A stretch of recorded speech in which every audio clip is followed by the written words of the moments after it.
അപ്പൊ നമ്മള് നാട്ടിൽ നിന്ന് നോസ്റ്റാൾജി മൂത്തുകൊണ്ടുള്ള കുറച്ച് കശുവണ്ടിരിപ്പുണ്ട്. ഇതിന് 5-6 എടുത്തിട്ട് നമ്മൾ തയ്യൊക്കെ മുളപ്പിച്ചു. ബാക്കി നമ്മളിന്ന് ചുട്ടടിക്കും. ചൂടത്ത് ഇത് ചുടാൻ പാടില്ല എന്ന് പറഞ്ഞാൽ നമ്മൾ വിന്റർ ആവാൻ കാത്തിരുന്ന് മറന്നിരിക്കുമായിരുന്നു. അപ്പൊ നമ്മളിത് ഉണ്ടാക്കാൻ പോവാണ്. കുറെ ചുള്ളിക്കമ്പ് ചേർക്കാൻ സംഭവങ്ങളൊക്കെ വാങ്ങിയിട്ടുണ്ട്. പേപ്പറാണോ? പിള്ളേരൊക്കെ ഒന്ന് അറിഞ്ഞിരിക്കണമല്ലോ ഈ സംഭവമൊക്കെ എങ്ങനെയാണ് ഉണ്ടാക്കുന്നതെന്ന്. അപ്പോൾ എല്ലാ വർഷവും ഞങ്ങൾ കുറേശ്ശെ കൊണ്ടുവരാറുണ്ട്. അപ്പോൾ മുമ്പൊക്കെ നമ്മൾ അപ്പാർട്ട്മെന്റിലൊക്കെ താമസിക്കുന്ന സമയത്ത് ഫാമിലൊക്കെ പോയിട്ട് അവിടെ വെച്ചിട്ടായിരുന്നു നമ്മളിങ്ങനെ ഉണ്ടാക്കാറ്. അപ്പോൾ കുറച്ച് വിറകും ചിരട്ടയൊക്കെ ഇട്ട് കൊടുത്ത് നമ്മളിതൊക്കെ ഇങ്ങനെ കത്തിച്ച് പെറുക്കി എടുത്തിട്ടുണ്ടായിരുന്നു.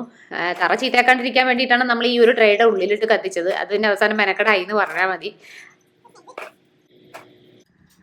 മണം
നമ്മുടെ സുന്ദരിപ്പട്ടിയുടെ ശരിക്കുള്ള പേരാണ് ഓടുക. എന്തെങ്കിലും അപകടമൊക്കെ കണ്ടു കഴിഞ്ഞാൽ പുള്ളിക്കാരത്തെയാണ് ഫസ്റ്റ് ഓടി രക്ഷപ്പെടാറ്.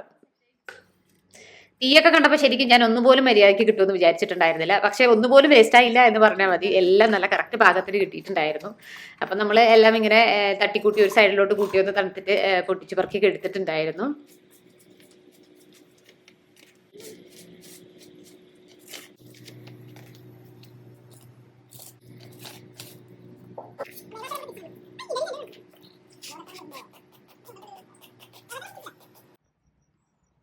അടിപൊളി, ഒരു നൊക്കളാച്ച് ടേസ്റ്റ് അല്ലേ?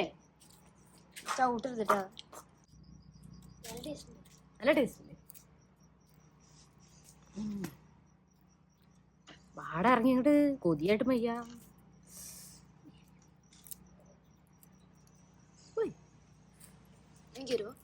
തരാം. പല പല കൈകൾ നീണ്ടു വരുന്നു. അപ്പൊ കൂടെ കൊടുത്തോ. ഡാനി വിളിക്കണ്ട, കൈ കൊണ്ടു.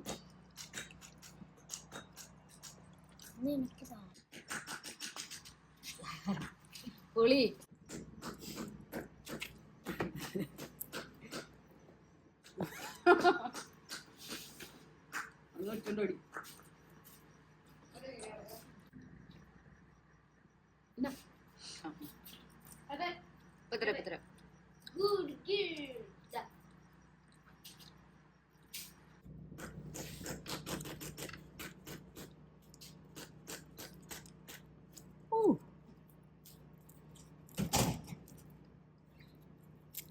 ഗുണ്ടൻ.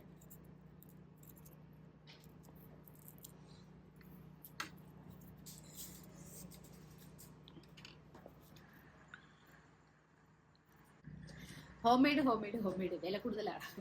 വേണം.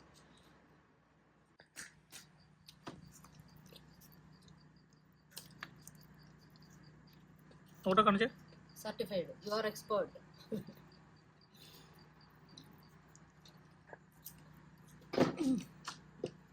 അവിടെ പൊട്ടണോ? അതിനകത്തുണ്ടോ ഇനിയും?